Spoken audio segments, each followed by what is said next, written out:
Bismillahirrahmanirrahim. Assalamualaikum warahmatullahi wabarakatuh. Alhamdulillah. Alhamdulillahilladzi hamdan katsiran thayyiban mubarakan fih kama yuhibbu rabbuna wa yarda. Nasyhadu an la ilaha illallah wa nasyhadu anna Muhammadan abduhu wa rasuluh la nabiyya wa la rasula ba'da. Allahumma shalli wa sallim ala nabiyyina wa qudwatina wa habibina Muhammadin sallallahu alaihi wasallam wa ala alihi wa ashabihi wa man tabi'ahum bi ihsan ila yaumil qiyamah. Sahabat ikhwah filah Ma'had Online Ibnul Jauzi dimanapun berada, dan demikian ummahatul kiram di sahabat penggam Quran yang senantiasa semoga Allah berikan kebaikan selama bulan Ramadan ini, kebaikan ilmu, kebaikan amal, dan senantiasa diberikan kesehatan sampai selesai kita menjalani ibadah-ibadah di Ramadan ini. Baik, selepas kemarin kita sudah membahaskan bersama kitab Syam kita di dalam kitab Fiqh Muyasar dalam Muqaddimah Syam, maka pada kesempatan kali ini kita akan masuk di bab yang kedua, yaitu fil a'dar al-mubihah lil fitri wa muftiratis syam wa fihi mas'alatani, ya. Jadi di sini bab kedua kita akan membahas yaitu udzur-udzur yang dibolehkan untuk berbuka, dan ya bab berikutnya akan kita bahaskan pembatal puasa. Kan nanti di sini akan dibagi dua masalah, ya, dua masalah pembahasan. Yang pertama adalah al-a'dar al-mubihah lil fitri fi Ramadan, ya. Jadi udur-udur, alasan-alasan yang dibenarkan secara syar'i untuk kemudian kita boleh tidak berpuasa ya di bulan Ramadan. Artinya kalau kita misalnya ngajukan satu lamaran kerja misalnya, kira-kira dengan alasan ini kita pasti akan diterima oleh atasan kita, maka inilah yang disebut dengan al-a'dar, ya. Karena di sini ibadah puasa adalah sifatnya taklif, ya, dibebankan, maka ada orang-orang yang kemudian bisa lepas dari pembebanan ini ketika masuk dalam al-a'dar al-mubihah, udzur-udzur yang dibolehkan, ya. Selain ini ya, tidak masuk dalam pembahasan fikih. Baik, maka kita harus bisa mengkiaskan dengan sebaik-baiknya dengan masalah 4 ini. Yubahu al-fitru fi Ramadana li ahadil a'dari taliyati. Jadi berbuka dibolehkan di bulan Ramadan kalau ya, untuk salah satu dari udzur-udzur berikut ini. Yang pertama al-awwal al-maradu wal kibar, ya. Jadi karena sakit atau karena sudah sangat tua, ya, al-kibar. Fa yajuzu lil maridi alladhi yurja bara'uhu al-fitru fa idza bari'a wajaba alaihi qada'ul ayyam allati aftaraha. Nah, yang pertama, bagi orang yang sakit dibolehkan, ya, orang sakit yang yang kemungkinan yurja bara'uhu, ya, kemungkinan bisa sembuh, ya, untuk dia berbuka. Jadi karena sakitnya dia boleh berbuka tadi, tetapi faida bari'a wajaba alaihil qada'ul ayyamil lati aftaraha. Tapi ketika dia nanti sembuh, dia harus menunaikan qada di hari-hari yang sudah berlalu dari hari-hari dia berbuka di bulan Ramadan. Qala ta'ala ayyamam ma'dudat, ya, untuk hari-hari tertentu. Faman kana minkum maridan aw 'ala safarin fa iddatun min ayyamin ukhra. Ya. Maka barang siapa dari kalian yang sakit atau sedang safar, maka hitungannya atau qadanya adalah di hari-hari yang lainnya di luar Ramadan. Ya, tentunya pada hari-hari yang kita boleh berpuasa selain satu Syawal, Idul Fitri, kemudian Idul Adha dan hari Tasyrik, ya, hari 11, 12, 13. Wa qala ta'ala faman syahida minkum syahra falyasum, dan barang siapa yang di antara kalian melihat hilal awal puasa, berpuasalah. Wa man kana maridun, ya, barang siapa yang sakit, ya, ini dalilnya, atau safar, maka menggantilah di hari-hari yang lain. Maka di sini wal marad alladhi yurakhas ma'ahu fil fitri wa huwa al marad alladhi yasuqu 'alal marid as-siyama bisababi, al marid as-siyam bisababi. Jadi sakit yang menjadikan seorang bisa mendapatkan rukhsah ya ketika dia sakit kemudian dia akhirnya boleh berbuka adalah sakit yang menjadikan dirinya apa? Yasuqu 'alal marid, yaitu sakit yang menjadikan bagi orang yang sakit itu merasa terbebani untuk apa? Untuk berpuasa ya. Yasuqu 'alal maridi as-siyamu bisababihi ya. Maka puasanya akan terbebani sebab sakitnya dengan perkara sakitnya tadi ya. Maka dari sini orang sakit itu ya boleh mengambil rukhsah untuk tidak berpuasa ya. Misalnya sakit-sakit yang bagaimana ya, yang sakit mungkin demam ya sehingga dia tidak mampu berpuasa, kemudian sakit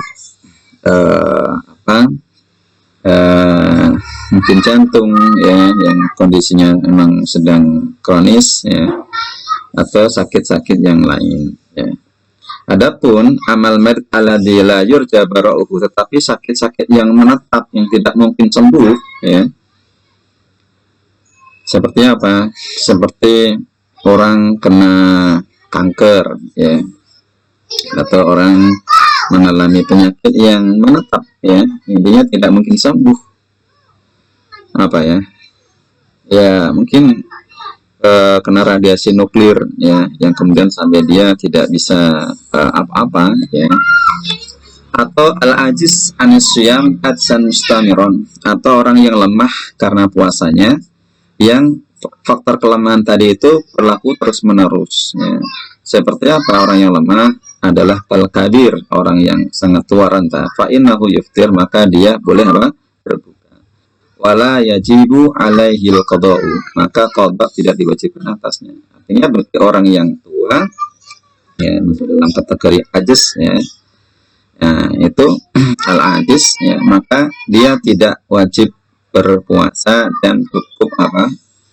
Wa inna matalzimuhu fidyah, cukuplah dia membayar fidyah dan tidak perlu mengqadha. Jadi orang tua kita yang usianya 90, 85 ke atasan yang mungkin maaf makan dan minum di ranjang dan BAB-nya dan pipisnya juga sudah diranjang seperti bayi ya, karena dalam surat Yasin dikatakan idza nu'ammirhu nunaqisu fil khalqi, kalau kami panjangkan umurnya kami kurangi ya kesempurnaan dia, bahkan dia akan kembali pada fase nol lagi, yaitu fase bayi di awal ya, bayi merah. Artinya ya makan, berak, ya pup di situ semuanya.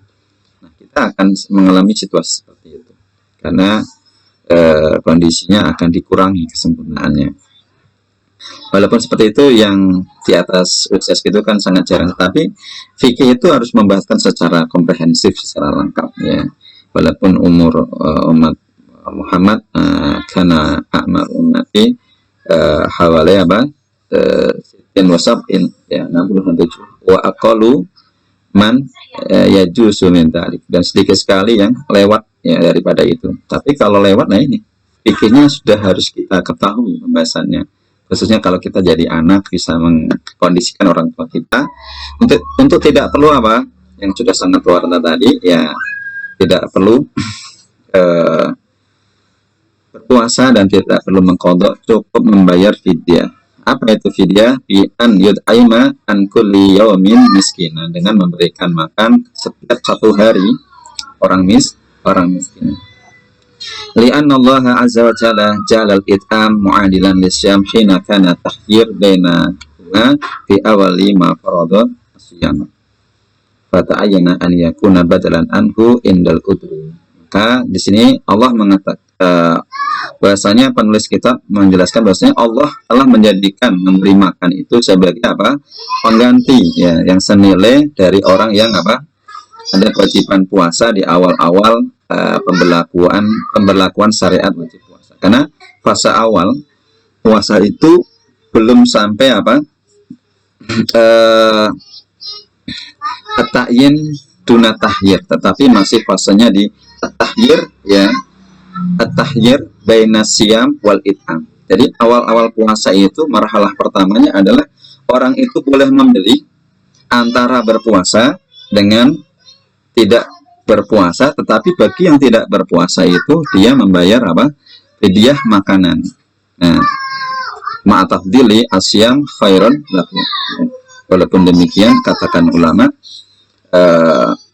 berpuasa pada awal-awal Islam itu tentu adalah hal yang lebih baik. Tetapi fase awal-awal Islam itu memang berpuasa tidak sampai langsung diwajibkan untuk semua orang. Karena mungkin awal-awal orang itu belum biasa berpuasa, ya kan? Mengkondisikan untuk 30 hari berpuasa. Maka Allah itu dalam syariatnya belum sampai mentakyinkan, belum sampai mewajibkan ain, ya. Artinya boleh memilih antara berpuasa dan tidak berpuasa. Tapi dengan pengutamaan berpuasa lebih baik. Bagi yang tidak berpuasa ya tadi membayar apa? Fidyah, ya. Namanya orang misalnya dia biasa ke kebun atau safar ya, kesam panas sekali. Ini kalau diwajibkan semuanya, banyak orang yang kemudian apa? Berat untuk masuk Islam. Maka awal-awal ya sesuai dengan keimanan di fase awal Islam. Jadi syarat puasa itu apa? Baru diberlakukan kewajibannya pada tahun 2 Hijriah. Nabi sudah 2 tahun tinggal di Madinah, kemudian ya di Ramadan itu pada tahun 2 Hijriah itu sudah menjadi kewajiban. Maka fase yang kedua adalah apa? Marhalah ta'yin duna tahyir, jadi menetapkan tanpa ada pilihan lagi. Tetapi ada situasi tertentu ketika orang sudah diwajibkan untuk wajib puasa itu memang dia sudah tidak mampu. Nah tadi ya, bagi orang yang sudah sangat tua renta tadi, karena memang tidak mampu ya, dia aja makan minum berak di situ sangat tua renta ya, kadang untuk berbicara aja dia nggak mampu, hanya bisa nangis, ya kan. Orang udah usia 91, 92, saya punya bah ya usianya sampai 92an ya, itu ya gitu, cuma terbaring saja. Maka kondisi seperti ini secara fikih pasti ya Pak, tidak mampu dia berbuka, tidak mampu dia berpuasa, wajiblah dia berbuka, dan dia tidak perlu mengqadha lagi. Dia memang nggak mampu di hari-hari puasa, apalagi di 11 hari untuk mengqadha. Maka cukuplah dia membayar fidyah sebagaimana awal fase diberlakukan apa? Puasa, yaitu memberi makanan bagi orang yang belum mampu. Ini seperti ini penjelasan para ulama fikih. Yaqulul Imam Bukhari mengatakan rahimahu ta'ala, semoga Allah merahmatinya, wa amma syaikhul kabiru idza lam yutik siyam, ya, adapun orang yang sangat tua renta jika tidak mampu untuk berpuasa ya, maka sebagaimana yang dikabarkan oleh sahabat Anas ya, artinya pada kondisi yang dulu ya, bahwasanya faqat ama Anas ya, sahabat Anas ini pernah memberi makan ya badama kabura aman atau ameni an kulli yaumin miskina, setelah dia sudah sangat tua renta 1 tahun 2 tahun ya, dia pernah memberikan makan kepada orang 1 harinya itu apa, 1 orang miskin ya. Jadi seperti itu, sehingga puasa ini tetap menjadi syariat yang masih berlaku, cuman dia apa, dia menggantinya dengan memberi makan orang miskin dalam 1 harinya ya. Nah di sini ini pernah dikerjakan oleh sahabat Anas ya, karena sahabat Anas bin Malik ini, Bapak Ibu-ibu sekalian, kalau tahu dalam sirahnya ya, mungkin bisa dilihat di dalam kitab Fadailus Sahabah ya, itu kitab tentang membahas bagaimana keutamaan sahabat-sahabat ini. Ada sekitar 30-an sahabat ya, nggak semuanya sahabat dituliskan, tapi sahabat-sahabat yang jalil ya, seperti Abu Bakar, Umar, Utsman, Aisyah, kemudian Usamah bin Zaid, Khalid bin Walid, seterusnya. Nah, Anas ini adalah sahabat yang memang dalam sejarahnya tercatat sebagai sahabat yang tua ya, 99 tahun, Masya Allah ya. Jadi dia umurnya 99 tahun.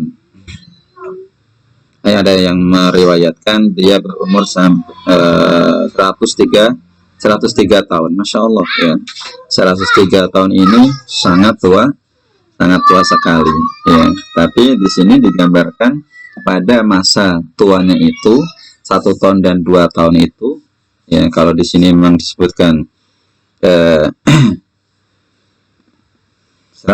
tahun ya, berarti apa, sahabat Anas ini di tahun 102 dan 103-nya baru apa, memberikan fidyah kepada 1 hari orang miskin ya, 1 harinya untuk 1 orang miskin. Tapi kalau selama 30 hari ya dia ngasih 30 orang fakir miskin, seperti itu. Jadi ini Masya Allah umur yang sangat panjang. Karena apa? Ya, Nabi pernah mendoakan kepada sahabat Anas, ya Allah, berkailah harta dia, berkailah anak-anak dia, dan berkailah umurnya. Nah, sebab doa Nabi ini, sahabat Anas ini tercatat ya berumur 103 tahun. Ada yang mengatakan 99 tahun. Ya, ada khilaf saja, tapi intinya dia berumur sangat panjang. Masya Allah. Ya. Sahabat Anas. Baik. Waqala Ibnu Abbas radhiyallahu anhuma fi Syaihil Kabir wal Mar'ah Kabirah. Ibnu Abbas juga pernah mengomentari bagaimana keadaan orang yang sudah sangat tua renta, baik laki-laki dan perempuan, la yastati'ani an yasuma, yang keduanya sudah tidak bisa berpuasa lagi, wal yut'ima makana kulli yaumin miskinan, maka hendaknya keduanya memberikan apa? Makan ya kepada orang miskin dalam setiap harinya itu sesuai dengan hari yang ditinggalkan ya. Jadi memberikan makan 1 harinya 1 orang miskin, seperti itu ya, untuk orang yang sangat sudah tua renta, baik laki-laki dan perempuan ya, tidak dibedakan. Fayut imul al-ajiz anisyam ajzan la yurja zawaluhu, maka bagi orang yang sudah tua lemah tadi dibolehkan untuk apa,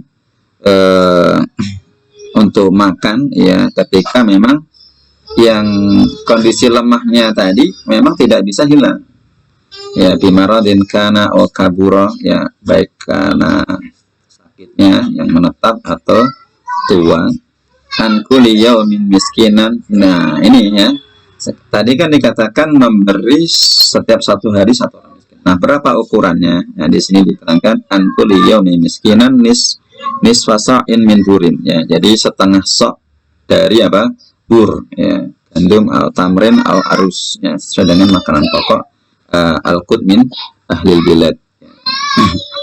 Jadi makanan pokok dari penduduk setempat. Kalau gandum misalnya Eropa, kurma orang-orang Arab misalnya, atau nasi orang kita ini ya, orang Indonesia, oh nahwiha min kutil balad ya, dari makan pokok penduduk kayak sagu, jagung orang Madura, sekarang enggak jagung ya.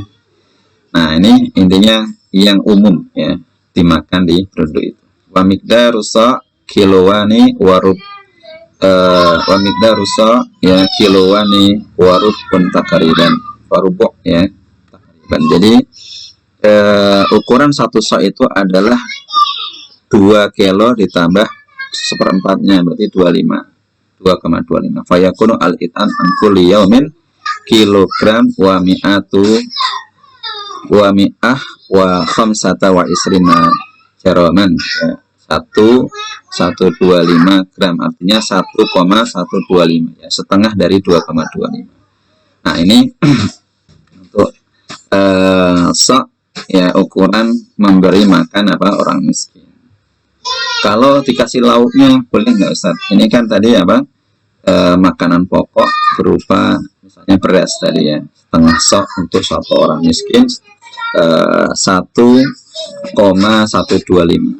ya. Kalau misalnya dikasih lauknya boleh nggak? Boleh, ini kelebihan saja. Misalnya kita belikan nasi padang ya, nasi padang yang dengan takaran tadi ya 1,125 sama lauknya ya, mungkin dikasih 3 gitu kan, mungkin udah lebih dari ya nasinya ditambahi kayaknya ini. Nasi Padang itu kan kecil. Ya, dan memang ini untuk ukuran sok ini ada khilaf ya. Ada khilaf. Kalau dari penelitian dari Lajnah Daimah dan Furusi wal Ifta, untuk ukuran satu sok itu memang, jadi bayarlah zakat fitrah itu kan untuk satu sok. Jadi kalau zakat fitrah itu satu sok, tapi untuk qadha atau fidyah ya, fidyah bagi orang yang tidak mampu puasa itu setengah sok. Ini saya gambarkan saja sok.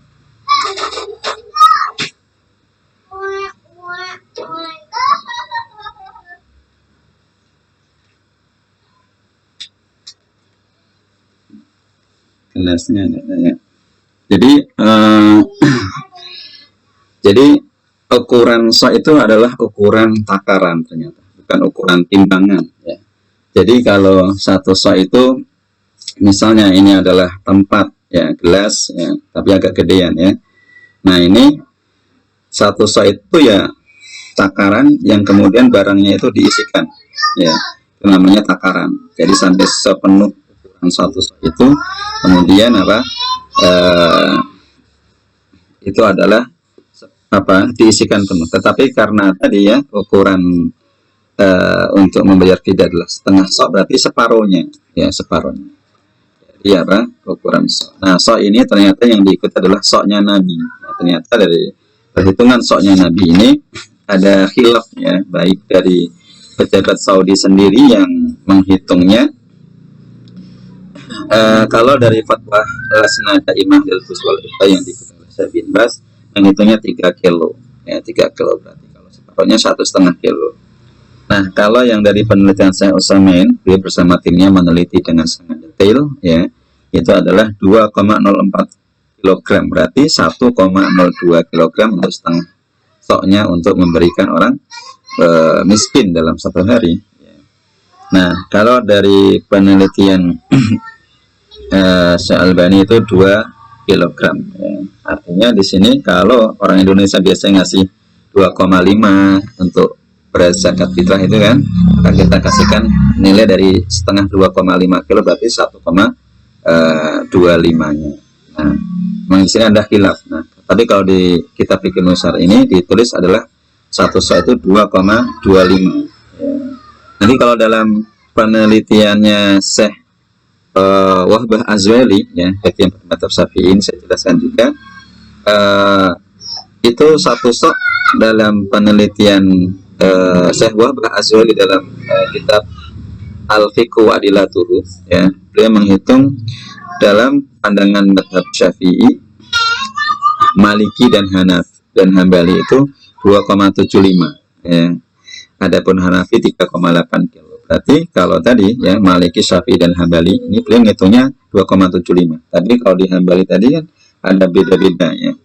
Maka kalau 2,75 ya dihitung setengahnya, berarti berapa ya, 75 berarti 1,375 kg beras ya, itu diberikan. Nah boleh nanti mereka masak untuk 2 kali atau 3 kali. Kalau nasi Padang ya boleh beri tambah lauk, tetapi yang menjadi syarat adalah apa, makanan pokoknya tadi ya, di sini apa, nasinya itu menjadi syarat untuk badal dari apa puasanya adalah membayar fidyah sebesar setengah sok dari qut ahlul bilad, sehingga itu gambarannya. Jadi di sini memang ada khilaf ya. Kalau dalam kitab ini diterangkan 1,125 kilo ya, 1,125 kilo atau 1125 gram itu adalah setengah sok untuk membayar fidyah. Jadi dibedakan kalau zakat fitrah satu sok. Ya. Hada wa insomal marid sohasyamuhu watsahu ya. Tetapi kalaupun orang yang sakit tadi ya, karena sakitnya sangat banyak ragamnya, 1001 jenis ya. Kalaupun orang sakit tadi masih mampu berpuasa, maka masih sah puasanya dan berpahala ya. Ini untuk yang pertama. Kemudian yang berikutnya as-safar ya.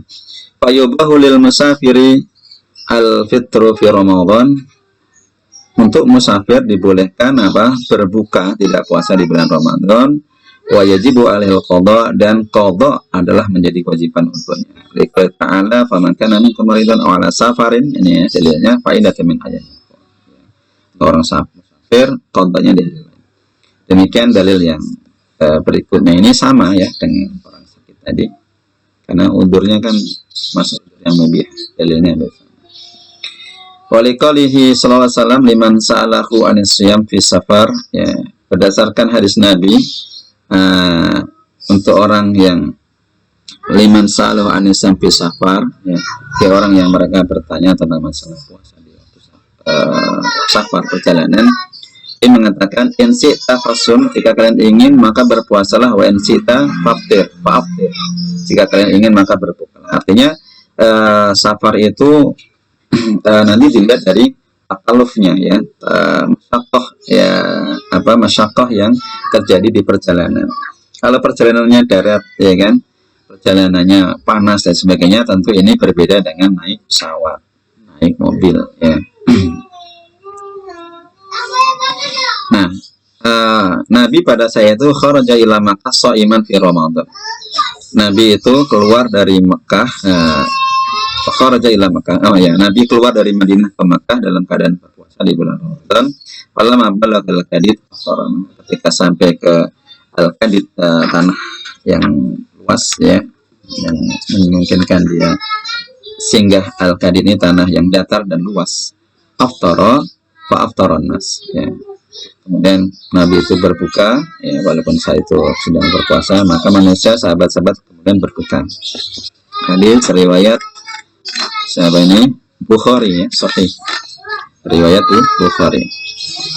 Wa yubahu al-fitru fi safar tawil alladhi yubahu fihi qasr shalah. Jadi berbuka juga dibolehkan ketika safar yang panjang, yang mengqasar sholat itu dibolehkan di dalamnya.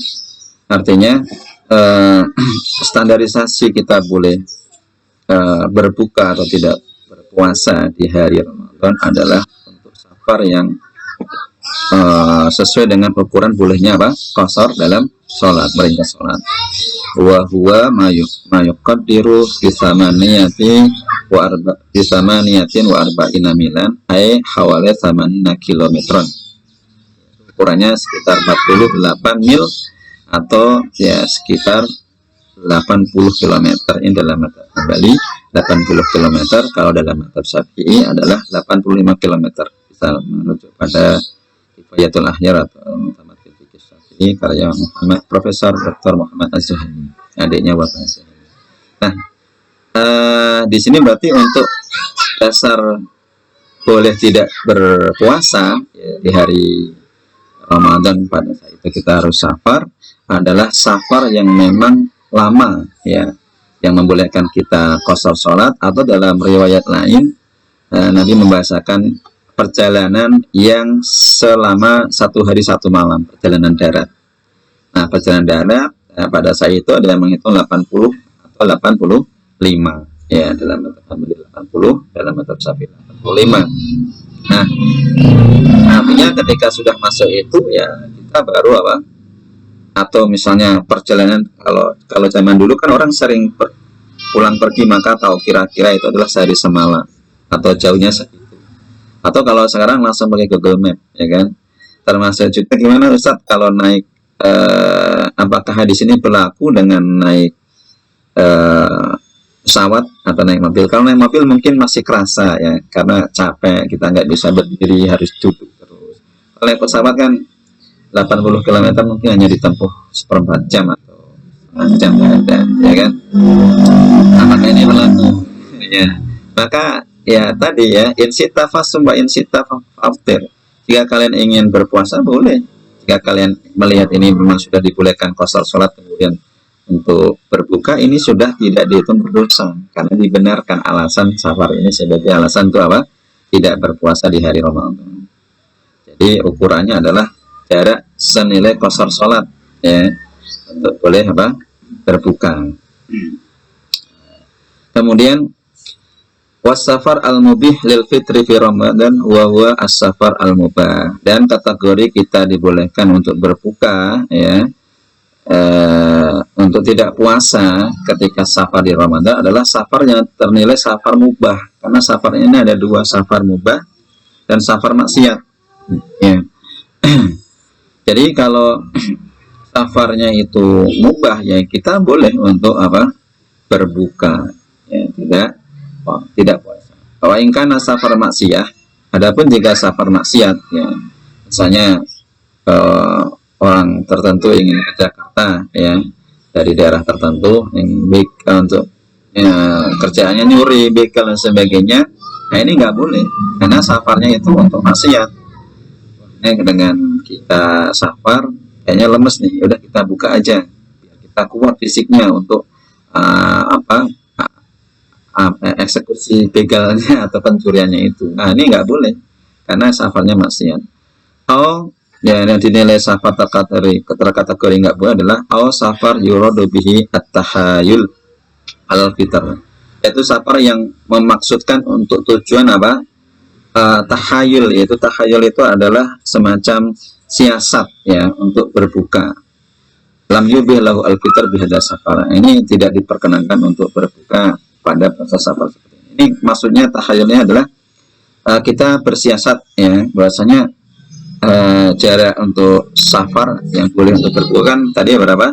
80 km atau 85 km. Kita yang ada di Jakarta, misalnya saya di Cipayung, saya jalan-jalan lah karena emang saya udah gak niat puasa, gak kuat dengan naik mobil, saya jalan-jalan nih sama istri atau sama teman-teman untuk naik ke puncak ke Bogor, nanti muter ke puncak ya, turun lewat Jonggol, Bekasi, balik lagi. Nah kalau itu sudah masuk 80, karena sini ke Ciawi itu sudah hampir 55-an ya, nah, tinggal balik lagi sudah masuk ya kan, atau muternya ke Jonggol itu sudah masuk. Nah kalau niatnya tidak puasa adalah dia mencari perjalanan disengaja untuk mengejar 80 km atau 85 agar bisa apa berbuka, ini termasuk safar yang apa?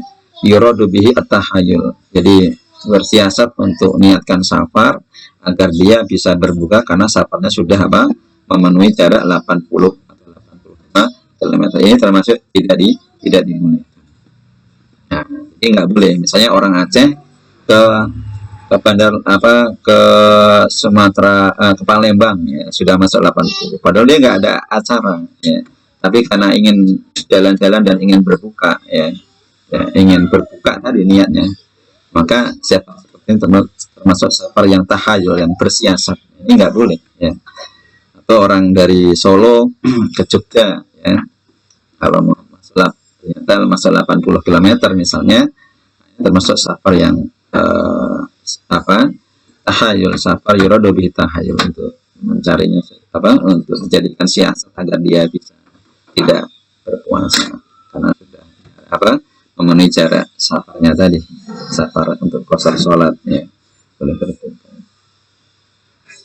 Wa in shoma al musafir sahha shaumuhu wa sahu. Bagi orang yang musafir dari perjalanan, ketika dia puasa, sekali lagi benar ya, tetap sah puasanya dan dia mendapatkan pahala. Karena memang orang ketika safar ini boleh memilih, bahkan diterangkan oleh para ulama lebih bagus mana ketika kita safar naik mobil misalnya, kereta, apakah kita berbuka, misalnya orang yang mudik nih kayak kami dari Jakarta ke Jawa Tengah lebih dari 80, lebih bagus saya berbuka, ini juga dibolehkan, atau tetap puasa. Para ulama menyarankan tetap bagus berpuasa karena li baraati azimah, agar segera kita melepaskan kewajiban satu hari sudah kita tunaikan puasa. Karena kalau sudah ditunaikan kan sudah lepas kewajiban kita. Berbeda kalau kita berpuasa karena berbuka mengqadha di hari lain, kita akan terbebani masih punya utang satu hari qadha, dan itu wajib ditunaikan. Puasa qadha termasuk puasa wajib, sehingga ya kadang dia teman-teman sudah nggak berpuasa ya kan, nah ini memberati ya kadang-kadang. Di hadis Anas radhiyallahu anhu Berdasarkan hadis Anas, kunna nusafiru ma'an Nabi, kami ya sedang safar bersama Nabi, falam ya ibisaimu alal muftir, yang masih puasa tidak pernah menjelekkan, ya, membuli, menghina kepada orang yang sudah berbuka, walal muftiru ala shaim, yang berbuka juga apa, tidak apa ya, goda yang masih puasa, yang kayak tentang kuatnya puasa gitu ya. Jadi mereka saling apa, menghormati ya. Karena di sini kebolehan pada safar-safar yang sudah dibolehkan untuk safar salat, kita boleh untuk tidak berpuasa. Walakinna bisartin alla yasuku alaihi saumu fi safar. Tapi syaratnya sekali lagi apa, puasanya itu tidak menjadikan apa, pemberat di dalam proses safarnya ya. Bagi orang yang ingin tetap puasa tadi boleh, yang penting perjalanan safarnya itu tidak menjadi apa, maaf, puasanya itu tidak menjadi pembeban dia untuk melanjutkan safar. Kayaknya ini saya udah nggak mampu nih, udah dehidrasi. Nah ini kalau sudah seperti itu nggak boleh ya. Fa insaqqa alaihi aw adara bihi. Nah ini kata ulama fikih, kalau sudah dia merasa terbebani oleh puasanya, atau bahkan puasanya sudah bisa membuat madarat untuk dirinya, dehidrasi tadi, dia nggak minum-minum, fal fitru fi haqqihi afdal, maka pada kondisi seperti ini berbuka adalah perkara yang lebih utama untuk dirinya, dan birukhsah ya, daripada mengambil apa, ya dengan cara mengambil sebagai bentuk mengambil rukhsah ya. Karena boleh kita apa, berbuka ketika safar yang sudah sangat memberatkan, maka kita ngambil rukhsahnya, jadi boleh untuk berbuka.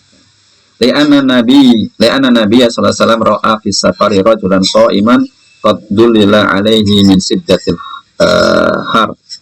Karena Nabi pernah suatu ketika melihat di dalam safar itu seorang laki-laki yang berpuasa, ya maksudnya sahabatnya, yang dia kemudian berteduh ya di atasnya min siddatil har, karena saking panasnya ya. Wa tasma'un nas haulahu, kemudian manusia akhirnya apa, berkumpul melindunginya. Maka kemudian Nabi mengatakan laisa minal bir asyam fi safar, bukanlah satu kebaikan orang itu tetap berpuasa dalam keadaan safar. Ini kondisinya, hadis ini adalah seorang sahabat tadi yang sudah sangat kepanasan tapi dia tetap berpuasa ya, sampai dia cari-cari teduhan ya, dan sebagainya ya, sampai sahabat-sahabat mengelilinginya ya. Maka Nabi mengatakan laisa minal bir, ya tidak menjadi baik tadi puasanya ya, kalau memang kondisinya sudah sampai seperti itu dalam safarnya, karena puasa itu menjadikan beban untuk perjalanannya. Itu tadi ya, safar boleh kita tidak berpuasa dengan syarat-syaratnya tadi. Yang ketiga, al haidu wa nifas, orang yang haid dan nifas. Fal mar'atul lati atahal haidu awin nifasu ya tuftiru fi ramadhana wujuban wa yahrumu alaihi shaumu walau shamat lam yasihu minha. Wanita yang kedatangan haid dan nifas, maka hendaknya dia berbuka ya di dalam puasa Ramadan, dan itu hukumnya wajib berbuka ya. Wanita yang apa, kedatangan tamunya itu haid dan nifas, dan malah apa, kalau dia saya kan nggak pengen punya utang gitu ya, mengatakan seperti itu, tetap akhirnya kemudian dia berpuasa, hukumnya apa, wa yahrumu alaiha shaum ya, maka puasa itu diharamkan untuknya kalau sampai dia tetap memaksakan ya, karena nggak pengen punya utang ya, alasannya alasan pribadi gitu ya. Karena mungkin di hari-hari berikutnya dia banyak acara keluar ya, banyak ke kantor untuk mengejar tabungan atau kredit ya, mobil ya, kadang-kadang wanita karir itu punya kredit mobil, motor dan sebagainya, yang tetap kerja di luar Ramadan, maka dia tidak ingin apa, punya utang puasa ya, tidak ingin qadha. Maka kalau sudah datangan haid nggak boleh, haram ya, hukumnya haram dan wajib untuk dirinya berbuka. Walau shamat lam yasihu minha, dan kalaupun tetap dijalankan, nilai puasanya saja itu tidak sah dan dia dapat dosa ya, karena kewajibannya harus berbuka. Hadis Abi Sa'id Al-Khudri radhiyallahu anhu anin Nabiy sallallahu alaihi wasallam qala, berdasarkan hadis dari Abi Sa'id Al-Khudri pernah mengatakan, alaysa idza hadat lam tusalli wa lam tasum. Bukankah wanita itu ketika haid ya mereka tidak sholat dan tidak puasa. Falidzalika min nuqsani diniha, itulah kekurangan wanita dalam masalah agama. Jadi wanita itu punya nukson dua. Nukson dalam agamanya kedatangan haid dan nifas, nukson dalam akalnya dia apa? Lebih memberatkan perasaannya gitu ya, mengikuti perasaannya, maka persaksiannya itu nukson dalam akalnya itu dianggap kesaksiannya itu setengah dari laki-laki ya. Misalnya dalam surat hutang gitu ya, ya ayyuhalladzina amanu idza tadayantum bidain faktubuhu falyaktub ya falyumladzi, dan seterusnya itu. Kemudian kita setelah punya hutang dan suruh nulis, Allah mengatakan fastasyidu bisa hisyahidaini min rijalikum ya, maka saksikanlah dua laki-laki yang adil dari kalian. Maka kalau tidak bisa, farajulun wa imra'atani, satu laki-laki yang didapat dengan dua perempuan. Dua perempuan ini menggantikan satu laki-laki yang nggak ada tadi. Jadi persaksiannya saja dihitung setengah dari satu laki-laki. Wa yajibu alaihi mal qada, bagi wanita yang kedatangan haid nifas wajib untuk ya, karena tadi wajib untuk berbuka dan haram untuk berpuasa, maka ini wajib untuk qada. Liqali Aisyah radhiyallahu anha kana yusibuna dzalika, ya bahasanya hadis dari Aisyah mengatakan haid dan nifas telah menimpa kami ya. Maka fanu ma'ruf bi qada'i shaum, kami hanya diperintahkan untuk mengganti puasa, wala nu'maru bi qada'i shalah, dan kami tidak perlu mengqada sholat. Jadi wanita yang ya, kedatangan haid nifas ya tidak perlu mengqada sholat, cukup qada puasanya saja. Yang keempat alhamlu warradha ya, hamil ya dan orang menyusui. Wal mar'atu idza kanat hamilan aw murdi'an, jika wanita itu hamil dan menyusui, wa khafat 'ala nafsiha aw waladiha bisababis shaum ya jazalahuma al-fitr. Wanita yang takut dirinya atau anaknya itu ya mengalami hal yang enggak diharapkan ya, karena dia sedang hamil, sedang menyusui. Ada yang wanita memaksakan ketika hamil, ternyata anaknya ini kekurangan asupan sehingga perutnya ini kencang, mengeras ya kan. Nah ini bahaya untuk dirinya dan juga anaknya. Atau seorang yang menyusui karena puasa sehingga dia kurang makan, kurang minum, sehingga yang keluar dari air asinnya kurang ya, maka apa yang harus dikerjakan? Yang paling bagus adalah jazalahuma al-fitr. Keduanya boleh berbuka. Lima rawahu Anas radhiyallahu anhu qala, berdasarkan dari Anas Nabi dia mengatakan bahasanya Nabi bersabda, innallaha wada'a 'anil musafiri sadru shalah wa shaum wa 'alal hubla wal murdi as-shaum.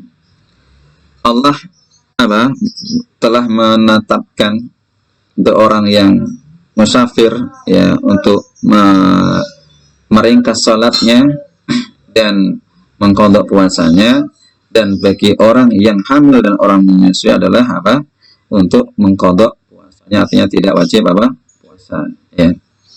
Wa taqdi al-hamilu wal murdi'u, dan orang yang hamil dan murdi itu mengqadha sebanyak hari makan alladhi aftarataha ya, sebanyak hari yang ditinggalkan.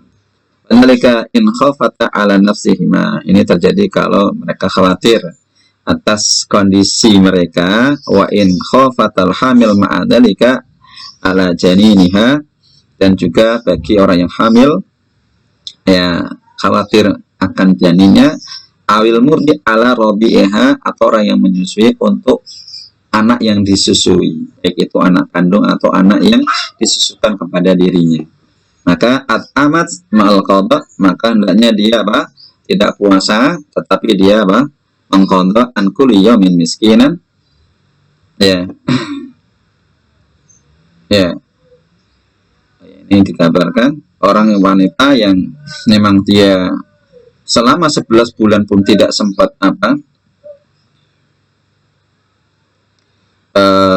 tidak mampu untuk tetap berpuasa, ya, maka dan juga orang wanita yang menyusui tadi, maka at-amat, ya, ma'al qadha, dia hendaknya apa? Memberi makan bersama membayar qadha an kulli yaumin miskina, ya, setiap satu harinya satu orang miskin, ya. Karena ilahnya orang menyusui dengan orang tua itu berbeda. Kalau orang tua yang tidak bisa sembuh, memang dia nggak mampu puasa lagi, maka cukuplah dia membayar fidyah.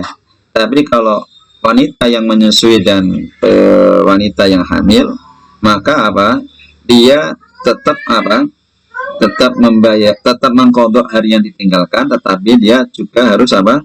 At-amat, ya, memberikan makan untuk satu hari orang miskin. Jadi ini dua hal yang dikerjakan. Karena orang yang menyusui itu suatu saat di 11 hari itu dia bisa apa? Bisa memungkinkan untuk mengqadha puasanya, ya kan? Karena memang hamil itu kan suatu saat akan melahirkan dan lepaslah beban dia sehingga dia mampu untuk mengqadha. Tapi kalau orang tua yang sudah tidak bisa apa-apa, memang di hari-hari puasa dia juga tidak bisa berpuasa, di hari-hari di luar Ramadan pasti juga sudah tidak bisa, memang kondisinya sudah lemas. Nah, bagi orang yang menyusui, ya, dan orang hamil, hendaknya dia mengqadha dan memberikan makan satu hari. Memberi makan ini sebagai apa? Sebagai pengganti tadi, karena dia sebab kondisinya memang akhirnya harus berbuka di bulan Ramadan, maka dia harus memberikan makan dan juga mengganti, ya, seperti itu. Berdasarkan riwayat Ibnu Abbas, wal murdi wal qubla idza khafata ala auladihima aftarata wa amata. Nah, ini berdasarkan hadis Ibnu Abbas, bagi wanita yang menyusui dan hamil, jika mereka takut terjadi apa-apa pada anaknya, hendaknya mereka berbuka, ya, dan mereka memberi makan, ya.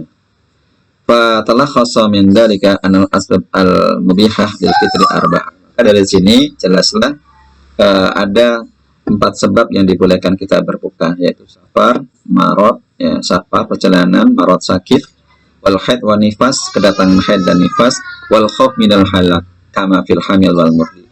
Orang yang takut akan kematian baik dirinya atau janinnya, sebagaimana pada orang yang hamil dan menyusui. Ini juga nanti dikembangkan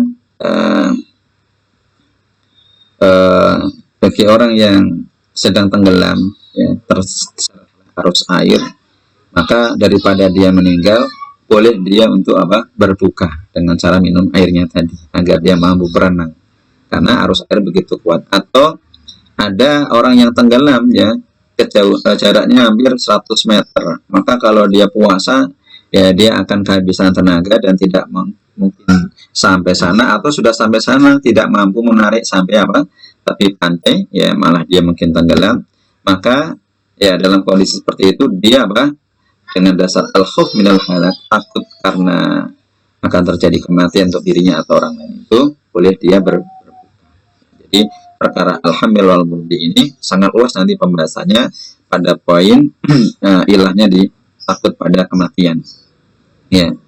Kemudian ditanya, gimana Ustaz kalau orang demo anak mahasiswa hari ini 11 April, kalau dia misalnya harus memperjuangkan negaranya, ya, emak-emaknya agar minyak gorengnya turun, pertamaknya turun, SPBU-nya kembali normal, harga normal, kemudian dia harus demo dari pagi sampai malam, gitu. Ada yang bertanya jamaah, masing-masing jamaah ini punya pandangan beda-beda, ada yang bagaimana sampaikannya itu. Maka kita jawab, kalau misalnya